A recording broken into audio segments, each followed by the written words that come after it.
Sampung kahulugan ng nakikipagtalik ka sa panaginip. Una, nakikipagtalik ka sa estranghero sa panaginip. Kung ikaw ay single pa, ito ay nangangahulugan na hinihintay ka na ng iyong soulmate. Subalit, kung ikaw ay nasa isang relasyon na o may asawa na, maaaring gusto mo pang mag-explore, gusto mo pang mapalalim pa ang inyong relasyon. Pangalawa, nakikipagtalik ka sa iyong ex sa panaginip. Hindi ibig sabihin na napanaginipan mong nakikipagtalik ka sa ex mo ay in love ka pa rin sa kanya. Ang particular na panaginip na ito ay pinapaalala lamang sa iyo ang masasayang nakaraan kasama ang iyong ex. Maaari rin namang nahihirapan kang makamove on ng todo sa nakaraang relasyon. Pangatlo, nakikipagtalik ka sa kakilalang tao sa panaginip. Ito ay nangangahulugan na namimiss ka ng kakilala mo dahil sa iyong kabaitan na ipinapakita mo sa kanya. Pang-apat, nakikipagtalik ka sa iyong hipag o bayaw sa panaginip.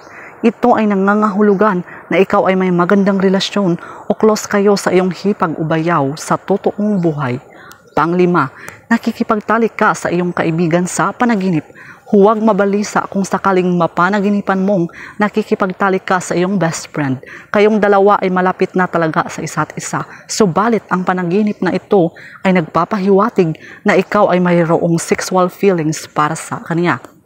Pang-anim, nakikipagtalik ka sa iyong kapitbahay sa panaginip. Hindi ibig sabihin ng panaginip na ito ay nais mong makipagtalik na agad sa iyong kapitbahay. Maaaring na-appreciate mo lamang ang kanilang mabuting ugali o hitsura. Maaari rin namang hindi napupunan ng maayos ni partner ang iyong kailangan. Kung ikaw naman ay single, maaaring ang panaginip na ito ay nagtuturong gusto mo sa isang partner ang ugaling mayroon ang iyong kapitbahay. Pang-pito, nakikipagtalik ka sa kamag-anak mo sa panaginip. Ang panaginip na nakikipagtalik ka sa kamag-anak mo, ang ibig sabihin nito ay nirerespeto mo sila o kaya naman simpleng mahal mo lang talaga sila. Pang-walo, nakikipagtalik ka sa kapwa babae o lalaki sa panaginip. Hindi ibig sabihin na ikaw ay bakla o tomboy kung sa iyong panaginip ay nakikipagtalik sa kapwa. Maaaring pinapahiwatig lamang nito ang iyong pagtanggap at pagmamahal sa sarili. Pang-siyam, nakikipagtalik ka sa iyong kasamahan sa trabaho sa panaginip. Ito ay nangangahulugan na ikaw ay hinahangaan ng sobra ng iyong kasamahan sa trabaho dahil sa iyong sipag at tiyaga sa trabaho. Pang-sampu, nakikipagtalik ka sa artista sa panaginip. Ang ganitong uri ng panaginip ay isang sinyalis na nais mong maging matagumpay din katulad ng artistang hinahangaan mo ng sobra.